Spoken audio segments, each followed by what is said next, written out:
ప్రకటన గ్రంథము 7వ అధ్యాయము 13 నుంచి 17 వరకు. పెద్దలలో ఒకడు తెల్లని వస్త్రములు ధరించుకొని ఉన్న వీరెవరు, ఎక్కడి నుండి వచ్చిరని నన్ను అడిగాను. అందుకు నేను, అయ్యా నీకే తెలియననగా అతడు ఇలాగు నాతో చెప్పెను, వీరు మహాశ్రమల నుండి వచ్చిన వారు గొర్రెపిల్ల రక్తంలో తమ వస్త్రములను ఉదుకుకొని వాటిని తెలుపు చేసుకొనిరి. అందువలన వారు దేవుని సింహాసనం ఎదుట ఉండి రాత్రింబగళ్ళు ఆయన ఆలయములో ఆయనను సేవించుచున్నారు. సింహాసనాసీనుడయున్నవాడు తన గుడారమును వారి మీద కప్పును. వారికి ఇక మీదట ఆకలి అయినను దాహమైనను ఉండదు. సూర్యుని ఎండ అయినను ఏ వడగాలి అయినను వారికి తగులదు. ఏలయనగా సింహాసన మధ్యమందుండు గొర్రెపిల్ల వారికి కాపరి అయి జీవజలముల బుగ్గల యొద్దకు వారిని నడిపించును. దేవుడే వారి కన్నుల నుండి ప్రతి బాష్ప బిందువును తుడిచివేయును. ప్రార్థన చేసుకుందాం. ప్రేమస్వరూపి మహిమ కలిగిన మా యేసు ప్రభువా, మీకు వందనాలు. మీ మహాకృప చేత మమ్మల్ని బ్రతికించి భద్రపరిచి దినదినము నాయన మమ్మల్ని మేము శుద్ధీకరించుకుంటూ నీ యందు స్థిరపడడానికి మీరిచ్చినటువంటి అవకాశమును బట్టి మిమ్మల్ని స్తుతిస్తూ ఉన్నాం. మాకంటే గనులు, శ్రేష్ఠులు, గొప్పవారు ఎంతమంది ఉన్నప్పటికీ కూడా ఈ కాలములో మీ ప్రణాళికలో మమ్మల్ని రూపొందించుకున్నందుకు మీకు వందనాలు. భూమి మీద మీకు సాక్షులుగా నిలబెట్టినందుకు మీకు వందనాలు. ఈ ప్రకటన గ్రంథము గ్రహించడానికి మీరు మాకు ఇచ్చిన కృపను బట్టి మిమ్మల్ని స్తుతిస్తూ ఉన్నాం. వీక్షిస్తున్న బిడ్డలందరూ సరి అయినటువంటి అవగాహనలోనికి రావడానికి నీ ఆత్మ నింపుదలను దయచేయండి. వాక్యముగా గ్రహించగలిగే శక్తిని దయచేయండి. లోక సంబంధమైన ఆలోచన తలంపుల నుంచి వేరుపరచి వారి బంధువులను, స్నేహితులను, కుటుంబీకులందరినీ కూడా రక్షణలోనికి తీసుకురావడానికి పరిశుద్ధాత్మదేవా మీరు కార్యాన్ని జరిగించండి. మేమందరము నీ ఎదుట ఉండి నీ మాటలను వినబోవచ్చు ఉండగా వినగలిగే చెవులను, గ్రహించుకొనగలిగేటువంటి హృదయాన్ని మాకు అనుగ్రహించమని యేసయ్య పుణ్యనామమును అడిగి వేడుకొని ప్రారంభించుకుంటున్నాము తండ్రి. ఆమెన్.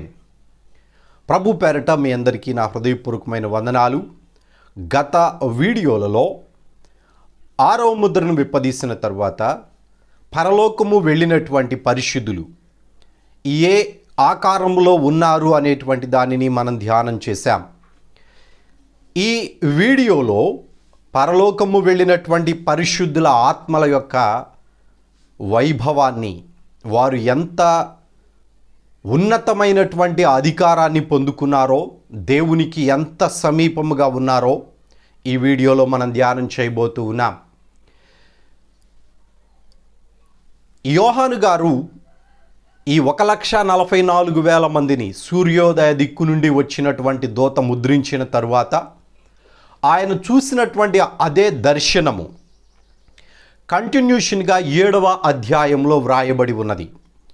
వారు దేవుని సింహాసనం దగ్గరికి వెళ్ళినప్పుడు ఖర్జూరపు మట్టలు చేత పట్టుకొని ఉన్నారు అని, వారిని బట్టి 24 పెద్దలు, 4 జీవులు, కోట్ల కొలది దూతలు దేవునిని స్తుతించి గణపరిచి ఆరాధించారు అని, దేవాన్ని శక్తినే వారికి అనుగ్రహించారు గనుక వారు నీ బిడ్డలుగా, నీ వారసులుగా ఉండి నీ ఆత్మచేత నింపబడి నీ ప్రభావమును, నీ జ్ఞానమును వారు పొందుకొని మరలా తిరిగి నీ ఎదుటకు వచ్చారు నాయనా అని పరలోకమంతా దేవునిని స్తుతించారు.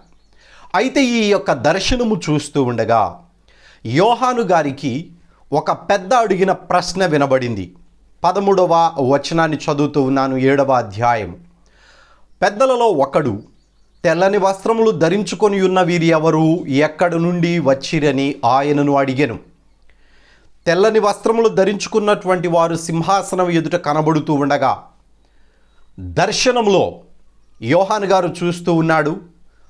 ఆ పెద్దలలో ఒక పెద్ద యోహాను గారిని అడుగుతూ ఉన్నారు, ఈ తెల్లని వస్త్రములు ధరించుకున్నటువంటి వారు ఎక్కడి నుంచి వచ్చారు అని అడుగుతూ ఉన్నప్పుడు దేవుడు మాట్లాడుతూ ఉండగా, దేవుని యొక్క వాక్యము మనకు వినిపించడానికి దేవుని యొక్క దూతలు వచ్చినప్పుడు కానీ బైబిల్లో ఉన్న వాళ్ళు ఎవరు కూడా తిరిగి వారి ఉద్దేశమును ప్రకటించడానికి తొందరపడలేదు.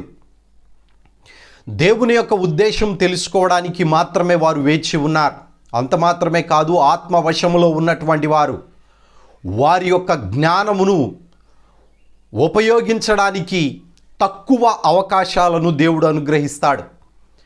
ఆత్మ వశమై ఉండగా మనుషుల యొక్క ఆలోచన, మనుషుల యొక్క తలంపులు దరిదాపుగా పని చేయనటువంటి విధములోనే ఆత్మవశములో ఉన్నవారు ఉంటారు.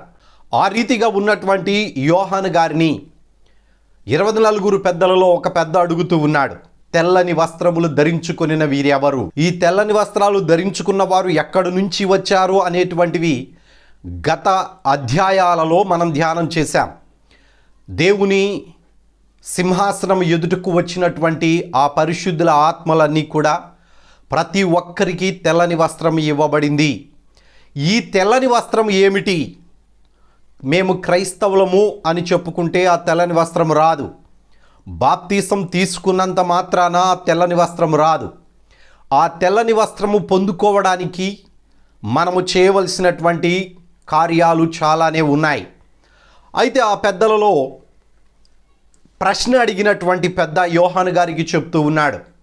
యోహాను గారు 14వ వచనాన్ని చదువుతున్నాను. అందుకు నేను, అయ్యా నీకే తెలియననగా అతడు, అనగా పెద్ద, ఇలాగూ నాకు చెప్పెను, వీరు మహాశ్రమల నుండి వచ్చిన వారు గొర్రెపిల్ల రక్తములో తమ వస్త్రములను ఉదుకుకొని వాటిని తెలుపు చేసుకొనిరి అని వ్రాయబడి ఉన్నది. తెల్లని వస్త్రములు అనేటువంటివి దేవుని యొక్క మహాకృపను బట్టి వీరికి అనుగ్రహించబడ్డాయి. వీరిలో హతసాక్షులైన వారు ఉన్నారు. పరదేశి నుండి ఈ హతసాక్షుల సమూహముతో కలిసి పరిశుద్ధాత్మ దేవుని ఆధ్వర్యములో పరలోకమునకు వెళ్ళినటువంటి వారు ఉన్నారు. వీరందరికీ కూడా తెల్లని వస్త్రాలు ఇవ్వబడినాయి. ఈ తెల్లని వస్త్రమును పొందుకున్నటువంటి వారు చేసిన పని ఏమిటి? ఒకసారి ఈ పెద్ద చెప్తూ ఉన్న మాటలలో వీరు మహాశ్రమల నుండి వచ్చిన వారు అనంటే, మహాశ్రమలు ట్రిబులేషన్ అని మనం చెప్పుకుంటూ ఉంటాం. ఈ శ్రమల కాలము నుండి వచ్చారు అనేటువంటిది ఆయనే చెప్తూ ఉన్నాడు. మీరు ఇంగ్లీష్ బైబిల్ చదవడానికి అవకాశం ఉంటే అందులో ట్రిబులేషన్ అనేటువంటి మాట వ్రాయబడి ఉన్నది. అనగా మహాశ్రమలు అనేటువంటి మాట. ఈ మహాశ్రమలు అనేటువంటివి 6వ ముద్రతో అయిపోలేదు. 7వ ముద్రలో కూడా మహాశ్రమలు ఉన్నాయి. ఆ 7వ ముద్రలో ఇంకా భయంకరమైనటువంటి శ్రమలు కనబడుతూ ఉన్నాయి. ఆ 7వ ముద్ర విప్పదీసినప్పుడు కూడా దేవునిని అంగీకరించినటువంటి వారు, దేవుని వాక్యము నిమిత్తము సాక్ష్యము పలికినటువంటి వారు, యేసుక్రీస్తు నిమిత్తము సాక్ష్యం పలికినటువంటి వారు, శిరచ్ఛేదనం చేయబడిన వారు, చంపబడుతూ ఉన్నటువంటి వారు, డైరెక్ట్గా పరదేశితో సంబంధం లేకుండా ఆ 7వ ముద్రను విప్పదీసినది మొదలుకొని యేసుక్రీస్తు ఆగమనము వరకు కూడా ఈ చంపబడుతూ ఉన్న వారు అందరూ కూడా డైరెక్ట్గా దేవుని సింహాసనం దగ్గరికి వెళ్ళేటువంటి అవకాశాన్ని దేవుడు అనుగ్రహించాడు. ముందున్నటువంటి వాక్యాలలో అది మనం చదువుకుంటాం. అయితే వీరందరూ కూడా మహాశ్రమల నుంచి వచ్చిన వారు. శ్రమలలో సంఘము ఉండదు అనేటువంటి వారికి ఈ వచనము కూడా మరొక సమాధానం. మహాశ్రమల నుండి వీరు వచ్చారు. ఇంగ్లీష్ బైబిల్లో ట్రిబులేషన్ అని ఉంది. ఈ శ్రమల నుంచి వచ్చినటువంటి వారు ఉన్నారు. పరదేశులో నుంచి వచ్చినటువంటి వారు కూడా దేవుని సింహాసనం ఎదుట ఉన్నారు. వీరందరికీ తెల్లని వస్త్రాలు అనుగ్రహించబడ్డాయి. ఈ తెల్లని వస్త్రాలు ఎవరి ద్వారా వచ్చినాయి అని ఈ పెద్ద చెప్తూ ఉన్నాడు. గొర్రెపిల్ల రక్తములో తమ వస్త్రములను ఉదుకుకొని వాటిని తెలుపు చేసుకున్నారు. ఎవరు తెలుపు చేసుకున్నారు? ఎవరు ఉతుకుకున్నారు? ఆ తెల్లని వస్త్రములు ధరించుకున్నటువంటి వారే యేసుక్రీస్తు రక్తములో వారి యొక్క వస్త్రాలను ఉదుకుకొని తెలుపు చేసుకున్నారు. ఈ మాట జాగ్రత్తగా వినండి. దేవుడే ప్రతి ఒక్కరికి తెల్లని వస్త్రాన్ని అనుగ్రహిస్తాడు. అసలు ఆ తెల్లని వస్త్రము ఎక్కడి నుంచి వచ్చింది, ఎవరు అనుగ్రహిస్తారు అనేటువంటిది మనకు తెలియాలి. చాలామంది బాప్తీసం తీసుకుంటే పరలోక రాజ్యంలో మా పేరు వ్రాయబడుతుంది, దేవునికి కానుకలు ఇస్తే మా పేరు వ్రాయబడుతుంది, లేదా దాన ధర్మాలు చేస్తే మా పేరు వ్రాయబడుతుంది అని అనుకుంటూ ఉన్నారు. బాప్తీసం తీసుకోవటం మంచిదే, కానుకలు ఇవ్వడము మంచిదే, దాన ధర్మాలు చేయడము మంచిదే. వీటన్నిటికంటే కూడా నీ ఆత్మ దేవునితో సహవాసము కలిగేటువంటి విధముగా మనం చేయవలసినటువంటి పనులు కొన్ని ఉన్నాయి. అవేమిటయ్యానంటే హెబ్రీలకు రాసినటువంటి పత్రిక 9వ అధ్యాయము 14వ వచనంలో ఒక మాట వ్రాయబడి ఉన్నది, చదువుతూ ఉన్నాను. నిత్యుడగు ఆత్మ ద్వారా తనను తాను దేవునికి నిర్దోషిగా అర్పించుకొనిన క్రీస్తు యొక్క రక్తము నిర్జీవ క్రియలను విడిచి జీవము గల దేవునిని సేవించుటకు మీ మనస్సాక్షిని ఎంతో ఎక్కువ శుద్ధి చేయును అని వ్రాయబడి ఉన్నది. మొదటి నుంచి మనం చదువుకుంటూ వచ్చినప్పుడు ఈ అధ్యాయంలో అపోస్తులుడైనటువంటి పౌలు గారు హెబ్రీయులకు రాస్తూ ఉన్నటువంటి పత్రికలో స్పష్టంగా చెప్తూ ఉన్నాడు, అయ్యలారా, ఇంతకుముందు మీరు శరీరమును శుద్ధీకరించుకోవడానికి, మైల పడినటువంటి మీ శరీరమును శుద్ధీకరించుకోవడానికి ఆవులను, దూడలను, మేకలను బలి ఇచ్చారు. ఆ రక్తము మీ దేహాన్ని శుద్ధీకరించినట్లయితే పరిశుద్ధుడు, నిర్దోషి, నిష్కలంకుడు, ఏ పాపము లేనటువంటి యేసుక్రీస్తు దేవుడే అయి ఉండి ఆయన భూమి మీదకు వచ్చి ఆయన వచ్చి ధరించుకున్నటువంటి ఆ శరీరములో ఆయన నివాసము చేసి మనందరి పాపముల నిమిత్తము ఆయనే బలి అయిపోయిన ఆ నీతిమంతుని రక్తము మన అంతరంగమును, మనస్సాక్షిని కూడా శుద్ధి చేయును అని వ్రాస్తూ ఉన్నాడు. అయితే నిత్యుడగు ఆత్మ ద్వారా తనను తాను దేవునికి నిర్దోషిగా సమర్పించుకొనిన యేసు యొక్క రక్తమే మనలను శుద్ధీకరించగలదు. పెద్దలలో కూడా ఆ మాట చెప్తూ ఉన్నాడు, గొర్రెపిల్ల రక్తములో వారి వస్త్రములను ఉదుకుకున్నారు అని. ఇక్కడ దేవుని యొక్క రక్తంలో మన వస్త్రములను ఉదుక్కోవడం అన్నంటే, తెలుపు చేసుకోవడం అన్నంటే, ఇక్కడ వివరణ చూడండి, చాలా స్పష్టంగా చెప్తున్నాడు. నిర్జీవ క్రియలను విడిచి జీవము గల దేవునిని సేవించుటకు. నిర్జీవ క్రియలు అంటే జీవము లేనటువంటి క్రియలు, పాపపు క్రియలు, దేవునిని మహిమపరచనటువంటి క్రియలు, అవన్నీ కూడా మనందరికీ తెలుసు ఏమేమిటో. పాపము వలన దేవునిని మనం సమీపించలేం. మనస్సాక్షి మన మీద నిందారోపణ చేసినప్పుడు దేవుని ఎదుట నిర్దోషమైన మనస్సాక్షి కలిగినటువంటి వారముగా మనము ఉండలేం. ఒకరిని నిందించినప్పుడు, ఒకరిని దూషించినప్పుడు, ఒకరి మీద వేద్యమాడినప్పుడు, వ్యభిచార సంబంధమైన మనస్సు కలిగినప్పుడు, దొంగతన సంబంధమైన మనస్సు కలిగినప్పుడు, ఎవరైనను సరే, ఎట్టివారైనను సరే, నిర్జీవమైనటువంటి క్రియలు అనగా భూ సంబంధమైనటువంటి క్రియలు చేసినటువంటి వారు ఎవరూ కూడా, భూ సంబంధము అనంటే భూమిని ఏలేటువంటి వాడు సాతానుగాడు, వాడి క్రియలు చేసేటువంటి వాడు ఎవడు కూడా దేవుని దృష్టిలో నీతిమంతుడుగాను యోగ్యుడుగాను ఉండడు.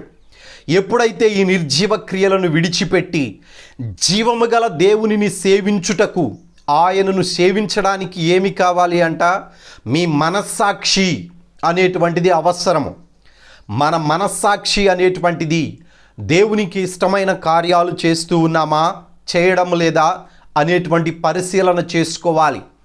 ఎప్పుడైతే ఆ పరిశీలన మనము చేసుకుంటామో మనలో ఉన్నటువంటి ఆ యొక్క పాపపు కార్యాలన్నిటినీ విడిచిపెట్టి, నిర్జీవ క్రియలను విడిచిపెట్టి దేవునితో సహవాసము చేయడానికి మనము దేవునికి అనుకూలమైనటువంటి వారముగా ఉంటాం. అయితే తెల్లని వస్త్రము రావడానికి ఇది ఒక మెట్టు. తెల్లని వస్త్రము మనము ధరించుకోవడానికి ఇది ఒక మెట్టు. ఎప్పుడైతే పాపమును విడిచిపెట్టి దేవుని వైపు తిరుగుతామో అప్పుడు మనకు ఈ తెల్లని వస్త్రము వచ్చింది అని నిర్ధారణ చేసుకోవద్దు.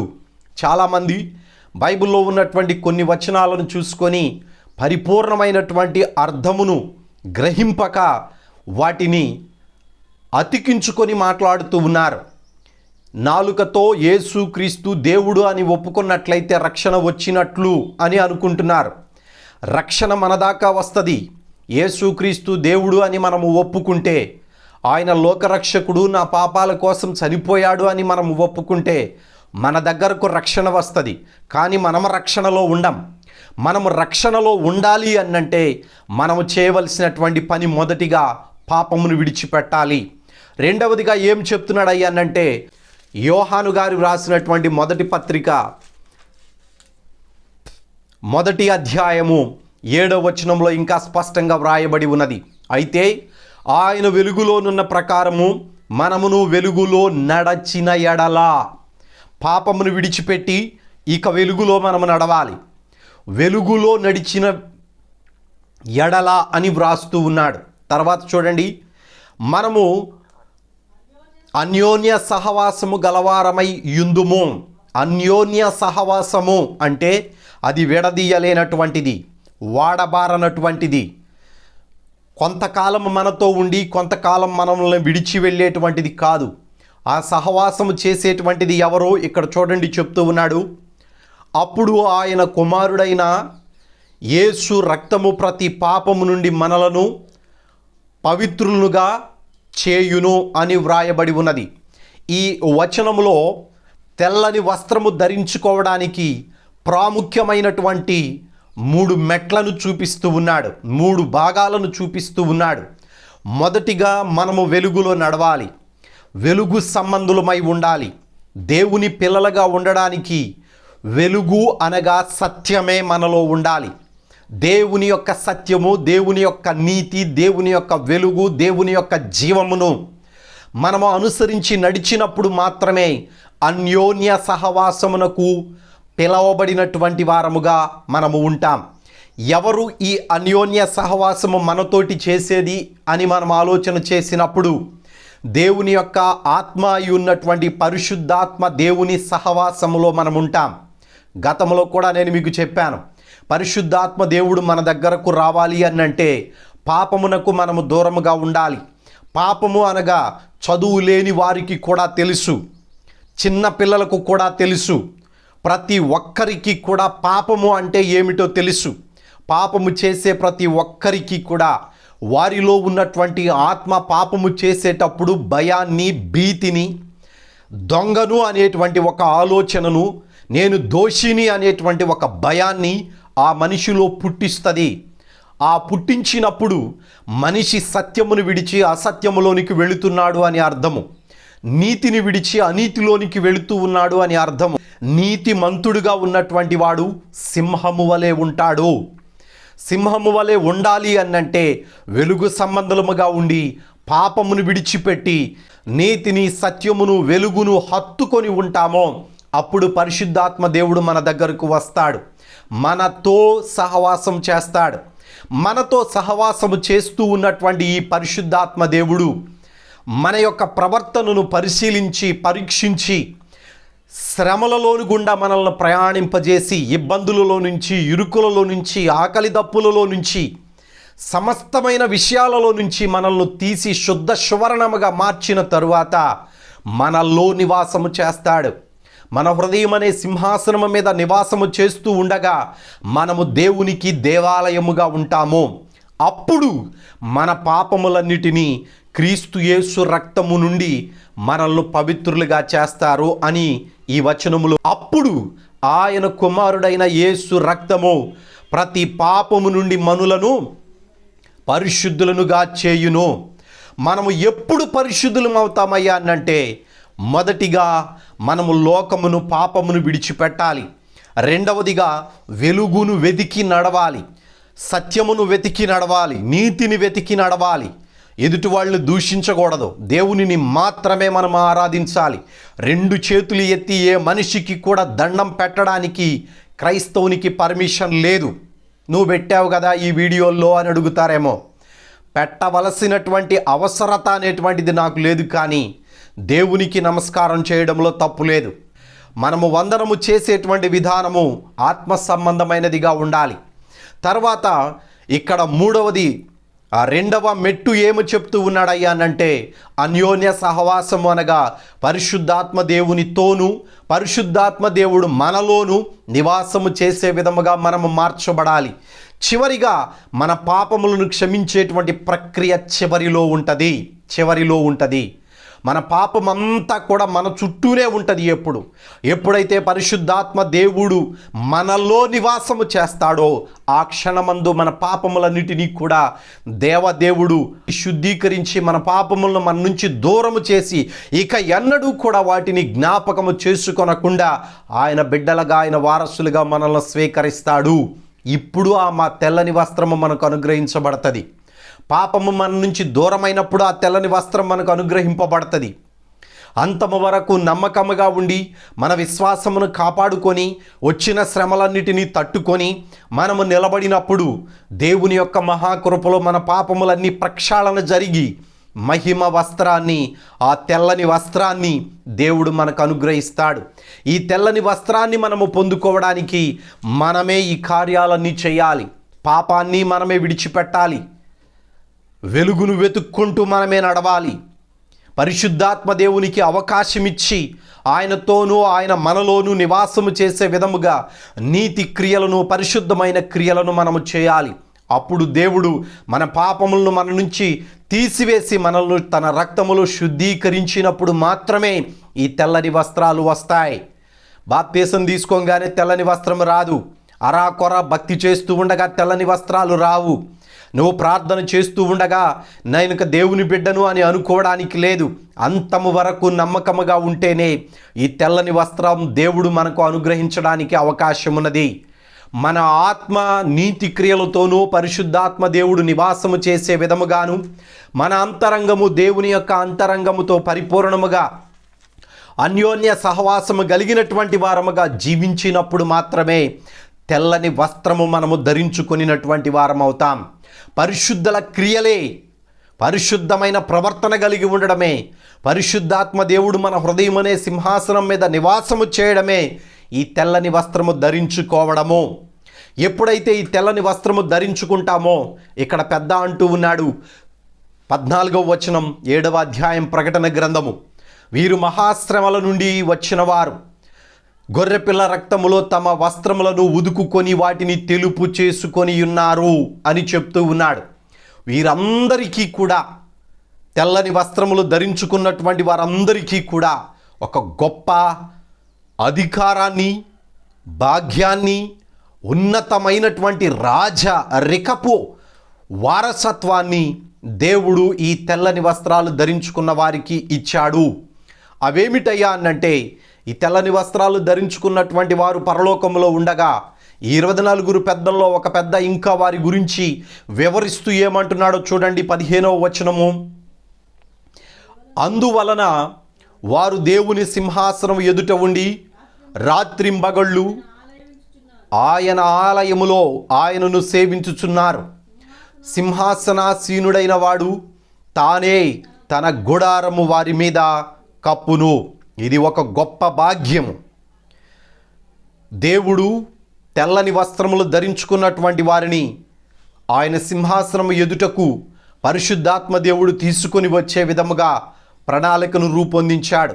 అది జరిగిన తరువాత ఈ పరిశుద్ధులందరూ తెల్లని వస్త్రములు ధరించుకున్నటువంటి వారై దేవుని సింహాసనం ఎదుట ఉన్నప్పుడు దేవునిని స్తుతిస్తూ ఆరాధిస్తూ ఉండగా 7వ ముద్రను విప్పదీసిన తరువాత 7 దూతలు 7 బూరలు పట్టుకొని వచ్చారు.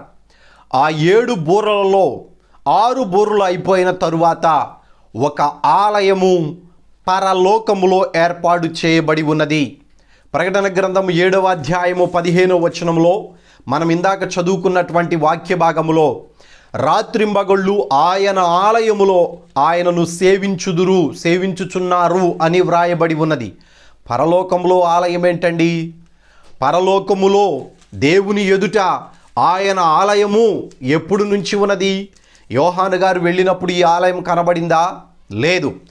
దేవుడే ఆయన మహా వెలుగులో సింహాసనం మీద ఆసీనుడై ఉండడము, పరలోకంలో ఏ రీతిగా ఎవరెవరు ఎక్కడెక్కడ ఉన్నారు అనేటువంటిది యోహాను గారు చూసి రాసినప్పుడు ఆలయము కనబడలేదు.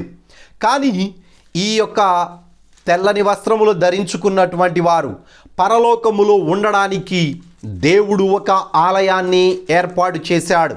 ఆ ఆలయము ఎప్పుడు ప్రారంభించబడింది అనేటువంటిది 11వ అధ్యాయంలో వ్రాయబడి ఉన్నది 19వ వచనము.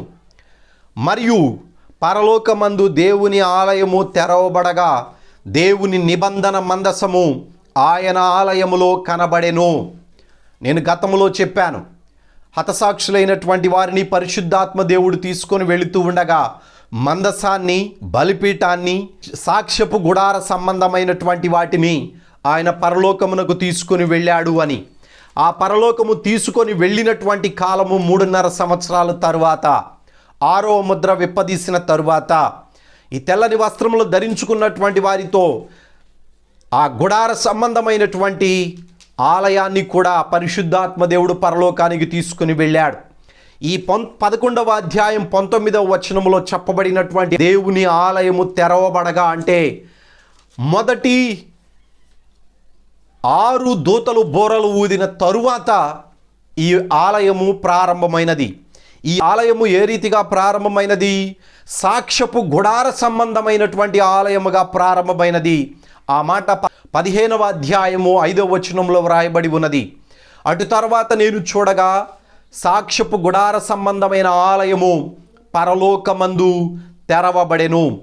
ఈ సాక్ష్యపు గుడార సంబంధమైనటువంటి ఆలయము గురించే దేవుని ఆలయము అని 11వ అధ్యాయం 19వ వచనంలోను 7వ అధ్యాయము 15వ వచనములోను దేవుని సింహాసనం ఎదుట ఉండి రాత్రింబగళ్ళు ఆయన ఆలయములో అని చెప్పబడిన ఆలయము 3 ఒక్కటే.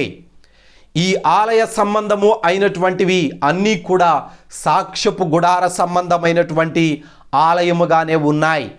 ఈ ఆలయము ఎంతకాలం అక్కడ వేయబడి ఉన్నది అని మనం గ్రహించినప్పుడు 1000 సంవత్సరాలు ఈ ఆలయము దేవుని సింహాసనం ఎదుట వేయబడి ఉన్నది. అసలు ఈ ఆలయాన్ని ఎందుకు వేశారు అనేటువంటిది మనం ఒకసారి ఆలోచన చేసినప్పుడు పరలోకమునకు వెళ్ళినటువంటి తెల్లని వస్త్రములు ధరించుకున్నటువంటి వారందరూ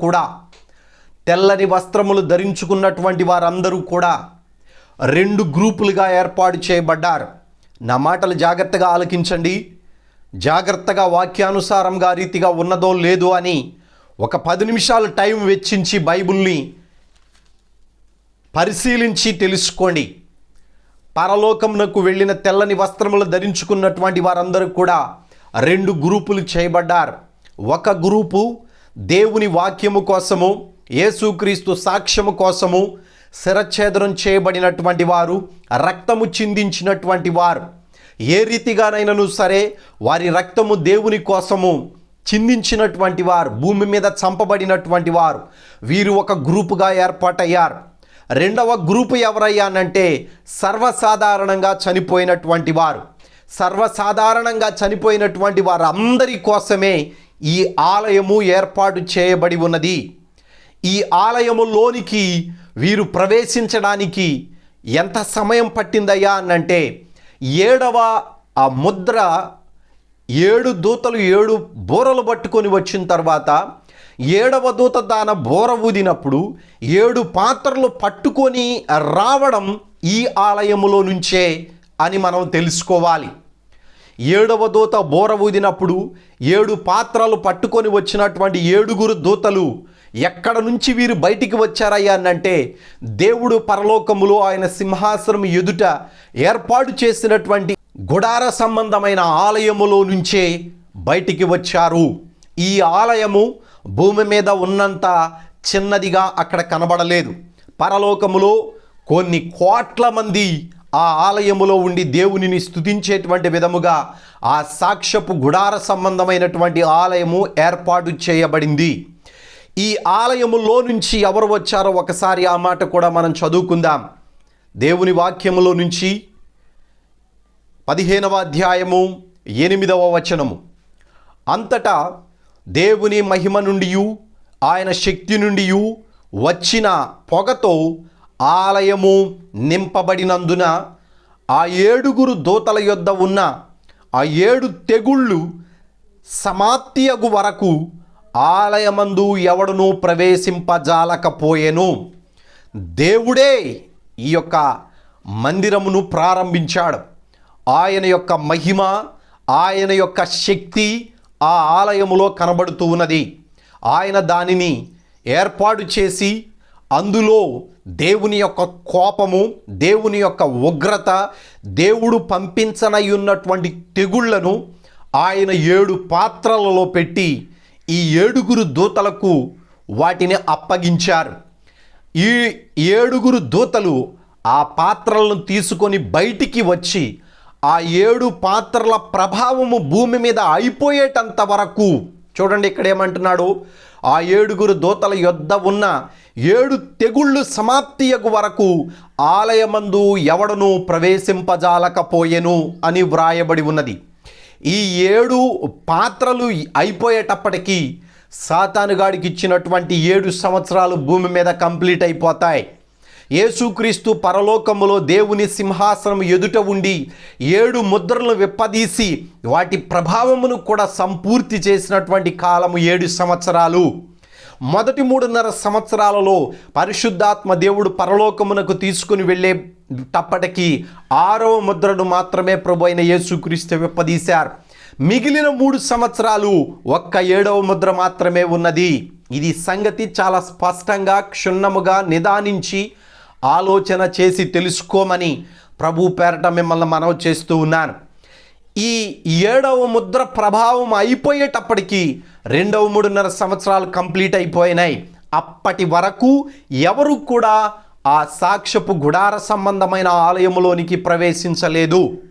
భూమి మీద నుంచి పరలోకము వెళ్ళినటువంటి వారు, పరదేశి నుంచి పరలోకమునకు వెళ్ళినటువంటి తెల్లని వస్త్రములు ధరించుకున్నటువంటి వారందరూ కూడా సర్వసాధారణమైనటువంటి మరణము చెందిన వారు ఈ 7 సంవత్సరాలు అయిపోయిన తరువాత ఆ ఆలయంలోనికి ప్రవేశించారు. హతసాక్షులైనటువంటి వారు, దేవుని వాక్యము కోసము శిరఛేదనం చేయబడి రక్తము చిందించబడినటువంటి వారు 1000 ఏండ్ల పరిపాలన చేయడానికి యేసుక్రీస్తుతో పాటు మరలా తిరిగి ఈ భూమి మీద ఆత్మలుగా ఇప్పుడు సాతానుడు వాడి సమూహము కంటికి కనబడకుండా ఏ రీతిగా ఉండి ప్రపంచాన్ని పాపములోనికి నడిపిస్తూ ఉన్నారో వాడిని వాడి సమూహాన్ని తీసివేసి వాడిని పాతాళములో బంధించి దేవుడు మన తలల మీద వాయుమండలములో మనుషుల కళ్ళకు కనబడకుండా ఆయనతో పాటు 1,44,000 మంది ఒక గ్రూపులో ఉన్నారు. యావత్తు ప్రపంచమంతటా ఇంకా అనే గ్రూపులలో ఉన్నటువంటి వారు ఈ హతసాక్షులైనటువంటి వారే. ఆ మాటనే 20వ అధ్యాయంలో వ్రాయబడి ఉన్నది. 6వ వచనము, ఈ మొదటి పునరుద్ధానములో పాలుగలవారు ధన్యులను పరిశుద్ధులనై యుందురు. ఇట్టి వారి మీద 2వ మరణమునకు అధికారము లేదు. వీరు దేవునికిని క్రీస్తుకును యాజకులై క్రీస్తుతో కూడా 1000 సంవత్సరములు రాజ్యము చేసిరి. ఏమండి, ఈ వచనంలో హతసాక్షులని లేదు కదా అన్నంటే 4వ వచనం కూడా మీరు చదువుకోవచ్చు. దేవుని వాక్యము నిమిత్తము శిరఛేదనం చేయబడినటువంటి వారి ఆత్మలను చూచి తిని వారు బ్రతికిన వారై 1000 సంవత్సరములు క్రీస్తుతో కూడా రాజ్యము చేసిరి. పరలోకమునకు వెళ్ళినటువంటి ఈ యొక్క తెల్లని వస్త్రములు ధరించుకున్నటువంటి వారందరూ కూడా 2 భాగాలుగా దేవుడు వారిని విభజించాడు. దేవుని కోసము అధికముగా కష్టపడి భూమి మీద సాతానుని ఎదిరించి వాడు వారి ఎదుట పరిశుద్ధుల ఎదుట నిలబడలేకపోయినప్పుడు వాని దూతల చేత మనుషులను ప్రేరేపించి, ఇదిగో వీడు మత ప్రచారం చేస్తున్నాడు, వీడు యేసుక్రీస్తును ప్రకటిస్తున్నాడు, ఎక్కడో ప్రపంచానికి మధ్యలో పుట్టినటువంటి ఆ ఇశ్రాయేలీల దేవుణ్ణి పూజిస్తూ ఉన్నాడు, కాబట్టి వీడిని చంపండి, వీడు మన సంస్కృతిని పాడు చేస్తూ ఉన్నాడు, వీడు మన దేవుళ్ళను అవమానపరుస్తూ ఉన్నాడు అని అనేక మందిని ప్రేరేపించి దేవుని వాక్యాన్ని ప్రకటించేటువంటి సేవకులను ప్రవక్తలను చంపించినటువంటి క్రూరమైన ఆలోచన కలిగినటువంటి సాతానుగాడి దూతల ద్వారా మనుషులు అనేక మంది లేచి ఈ సేవకులను చంపుతారు. అనగా పాపముతో వాళ్ళ పోరాటము రక్తము కారునంతగా పోరాడారు. బైబిల్లో వ్రాయబడి ఉన్నది కదా, మీరు ఇంకను రక్తము కారునంతగా పాపముతో ఇంకా మీరు పోరాడలేదు అని వ్రాయబడి ఉన్నది. ఆ అనుభవం అనేటువంటిది దేవునితో పరిపూర్ణమైన అన్యోన్య సహవాసము కలిగిన వారైతేనే ఆ మెట్టులోనికి రాగలరు. దేవుని కోసం ప్రాణాన్ని కూడా త్యాగము చేయగలిగేటువంటి మనస్సు ధైర్యము ఎవరికి ఉంటుందయ్యా అనంటే దేవుని మనస్సును స్పష్టంగా అర్థం చేసుకున్న వారికి మాత్రమే ఉంటుంది. దేవుని యొక్క మనస్సును వారి హృదయం అనే సింహాసనము మీద ఆసీనులు చేయడానికి ఆహ్వానించినటువంటి వారికే ఉంటుంది. ఒక ఆత్మ నరకానికి వెళితే ఎంత వేదనను అనుభవిస్తారు అనేటువంటిది ఆత్మలో తెలుసుకున్నటువంటి వాడికి మాత్రమే ఆ బాధ ఉంటుంది. ఎంత శ్రమ అయినను, కష్టమైనను, ఖడ్గమైనను, కరువైనను, ఆకలి దప్పులైనను, వస్త్రహీనతైనను ఎన్ని శ్రమలు పడినా వాక్యమును ప్రకటించడానికి వెనుకాడరు. దేవుని కోసము కొట్టబడడానికైనను, చెరసాలకైనను, శిరఛేదనానికైనను వెనుకాడనటువంటి వారు ఈ హతసాక్షులు. అంత మాత్రమే కాదండి, మనుషులు నిందిస్తుంటే దీవిస్తారు, ఆశీర్వాద వచనాలు మాత్రమే పలుకుతారు కానీ శపించరు. ఎంతోమంది ఎన్నో రకాలుగా క్రైస్తవులను దూషిస్తూ ఉన్నారు, దేవుణ్ణి దూషిస్తూ ఉన్నారు, బహు భయంకరమైనటువంటి చెడ్డ మాటలను పలుకుతూ దూషిస్తూ ఉన్నారు. అయినను దేవుని మహాకృప చేత ఆ దేవుడే మిమ్మల్ని ప్రేమించి ఇంకా మిమ్మల్ని సజీవులుగా ఉంచాడు గనుక మేము కూడా హృదయపూర్వకంగా మిమ్మల్ని ప్రేమిస్తూ ఉన్నాం. ఒక్క మాట కూడా మిమ్మల్ని మేము ఆనం. కానీ దేవుని యొక్క శిక్ష మీ మీదకి రాబోతూ ఉన్నది అని, దేవుని యొక్క ఉగ్రతను మీరు తట్టుకోలేరు అని, ఆయన ఉగ్రత మీ మీదకు వచ్చినప్పుడు ఎవడు కూడా మీరు ఆరాధిస్తున్నటువంటి వాడు ఎవడు కూడా ఈ భూమి మీద మిమ్మల్ని కాపాడరు గనుక మీకోసం జాలిపడి మీ గురించి మేము ప్రార్థన చేస్తూ ఉన్నాం. అట్టి మనస్సు కలిగినటువంటి వారు యేసుక్రీస్తుతో పాటు వచ్చి 1000 ఏళ్ల పరిపాలన చేసేవారు. యేసుక్రీస్తు అందరూ చాలామంది బోధించేటువంటి బోధకులు కూడా ఈ మాటను వాడుతూ ఉండడం నేను విన్నాను. ప్రతి విశ్వాసి కూడా వచ్చి 1000 ఏళ్ల పరిపాలన చేస్తారు అని. లేదండి, ఈ వాక్యం ఆ రీతిగా లేదు, దేవుని మాటలు ఆ రీతిగా లేవు. దేవునితో 1000 ఏళ్ల పరిపాలన చేసేటువంటి వారు శిరచ్ఛేదనం చేయబడినటువంటి వారు మాత్రమే. వారు దేవుని యొక్క వాక్యము నిమిత్తము, సాక్ష్యము నిమిత్తము రక్తము కారునంతగా వారు పోరాడారు, వారి ప్రాణాన్ని అర్పించారు. కుటుంబపూర్వకముగా, సంఘపూర్వకముగా చాలామంది వారిని నెట్టి దూషించి రాళ్లతో కొట్టి, కొరడాలతో కొట్టి, ఇప్పుడు ప్రస్తుతం అనేక మందిని చెరసాలలో ఉంచి దేవుని వాక్యాన్ని బోధిస్తున్నారు, దేవుని వాక్యాన్ని ఈ రీతిగా ప్రకటిస్తూ ఉన్నారు అని చెప్పేసి తప్పు కేసులన్నీ పెట్టి వారిని ఎంత హింసిస్తూ ఉన్నారో, అట్టి వారందరూ కూడా దేనికోసం ప్రాకులాడుతున్నారో తెలిసిన దేవుని యందు విశ్వాసము లేకుండా, నిజదేవుని తెలుసుకోకుండా, నిన్ను సృజించిన వాడెవడో తెలుసుకోకుండా నువ్వు మరణిస్తే అగ్నిగుండానికి వెళతావు. అక్కడ అగ్ని ఆరదు, పురుగు చావదు.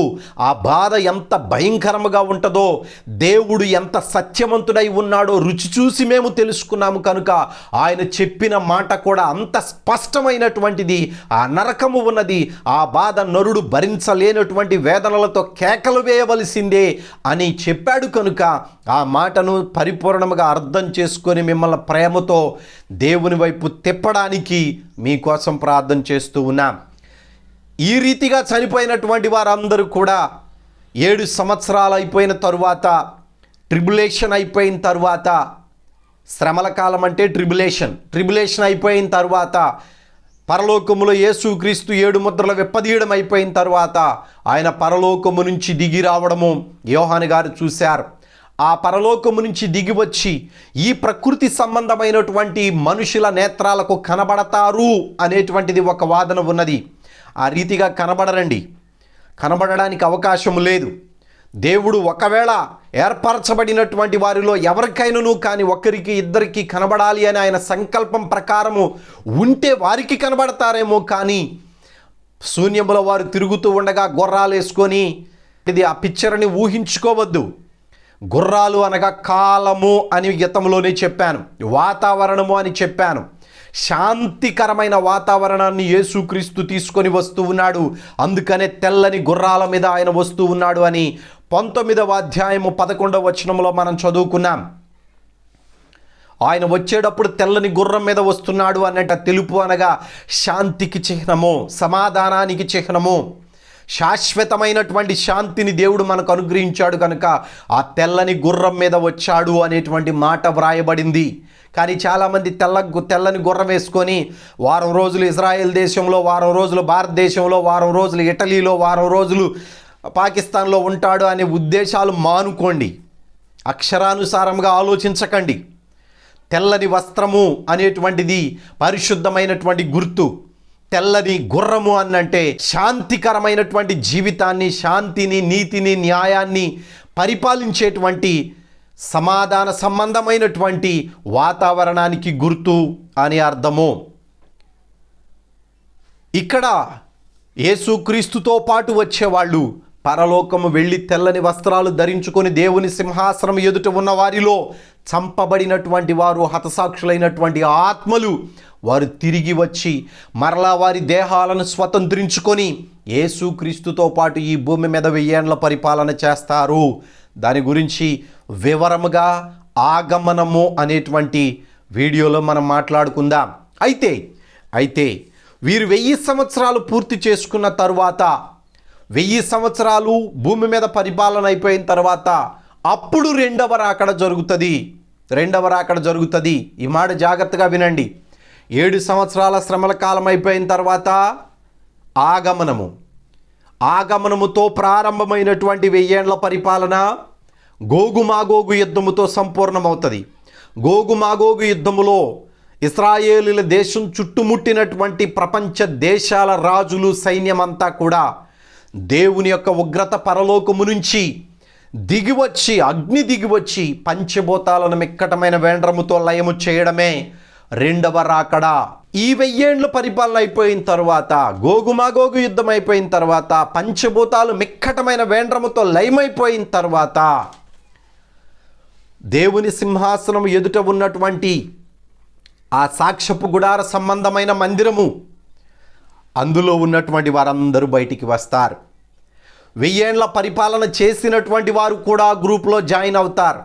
వీళ్ళందరూ కూడా ఆ మహిమాత్మ దేహాలను ధరించుకుంటారు. భూమి మీద ఉన్న వాళ్ళు కూడా పునరుద్ధానులు అవుతారు. అందరూ పునరుద్ధానులు అవుతారు.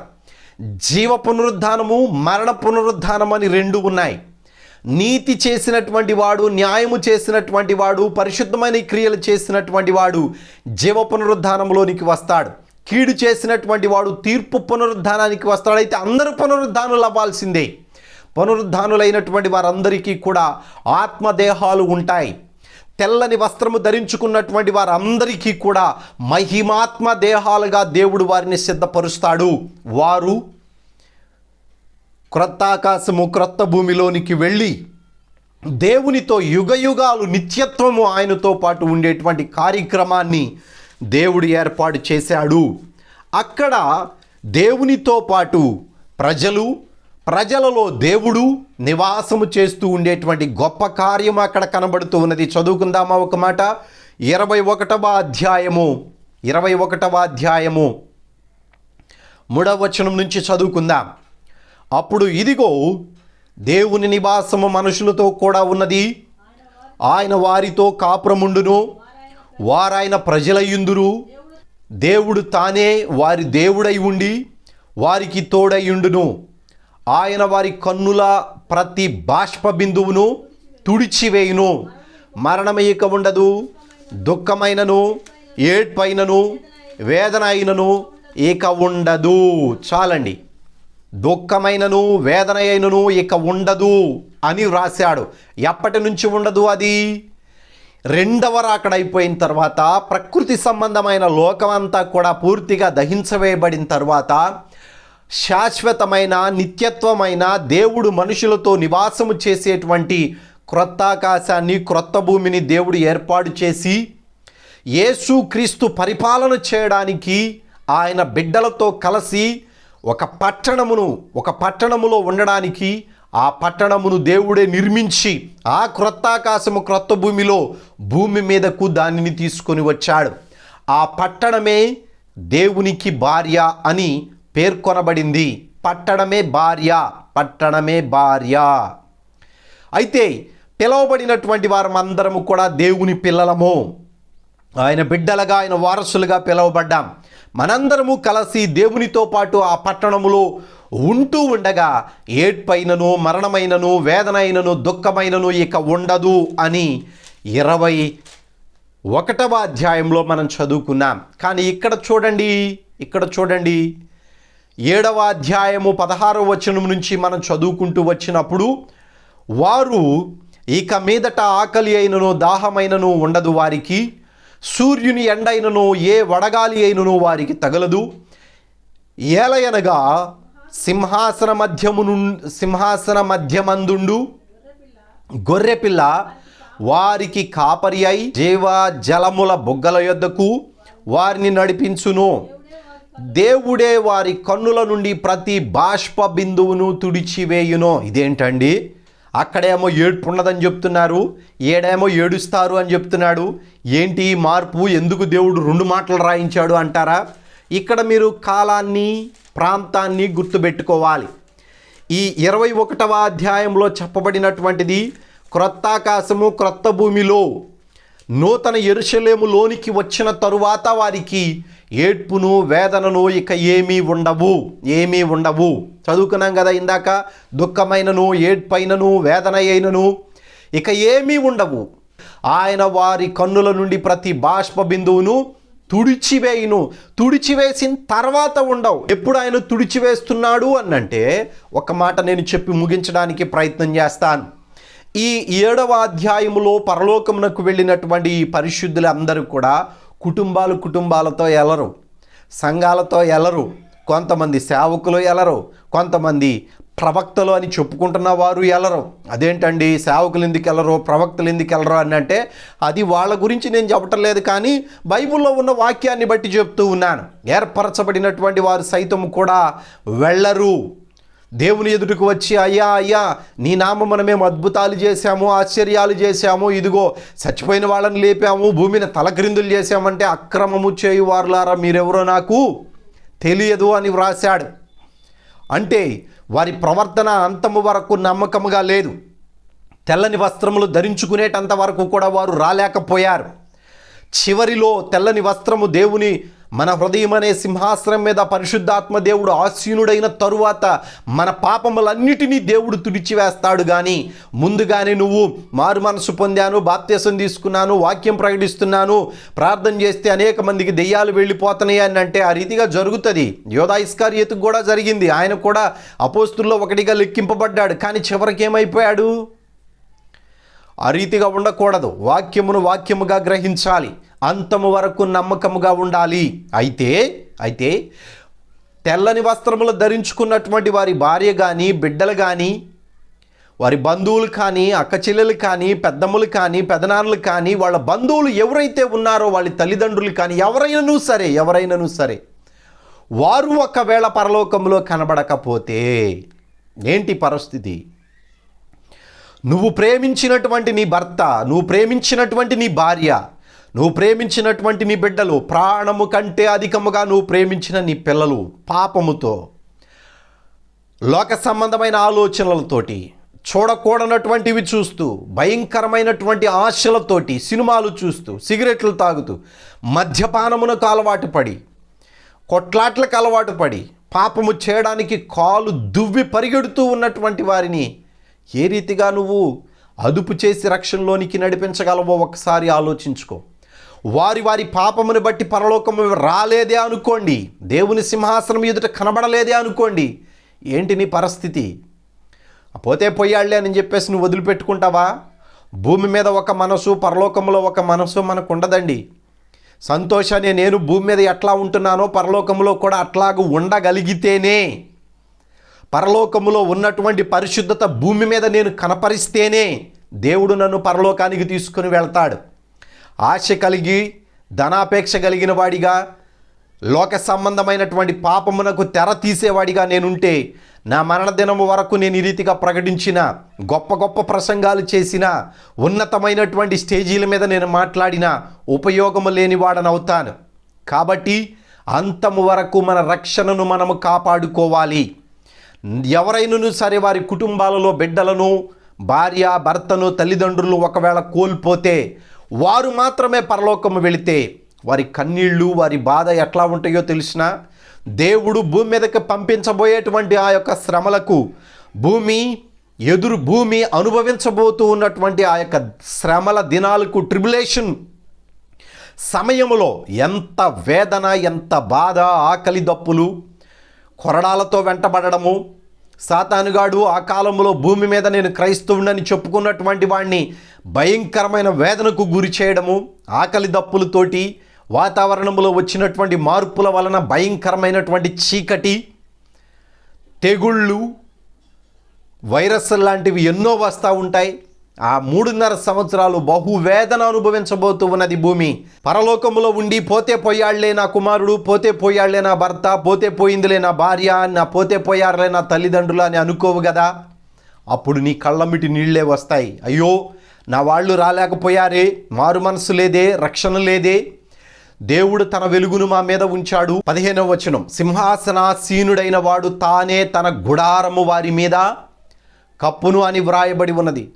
మహా వెలుగులో కోటి సూర్యుల కాంతి కంటే వెలుగు కలిగిన దేవుణ్ణి చూసినప్పుడు నీ బిడ్డలు, నీ భర్త, నీ భార్య, నీ తల్లిదండ్రులు నీతో లేకపోతే నువ్వు ఎంత వేదన పడతావో, ఎంత బాధపడతావో, ఎంత ఏడుస్తావో, ఆ ఏడుపు అవన్నీ కూడా దేవుడే తుడిచివేస్తాడు. ఆ కన్నీళ్లు నీకు ఎప్పుడు దాకా వస్తాయ్యా అనంటే, క్రొత్త ఆకాశము క్రొత్త భూమిలో నూతన యెరూషలేములోనికి వెళ్ళేటంత వరకు కూడా నువ్వు ఆ వేదన పడుతూనే ఉంటావు. అప్పుడు ఎందుకు ఆగిపోతాయి అన్న? అప్పుడు ఎందుకు ఆగిపోతాయి?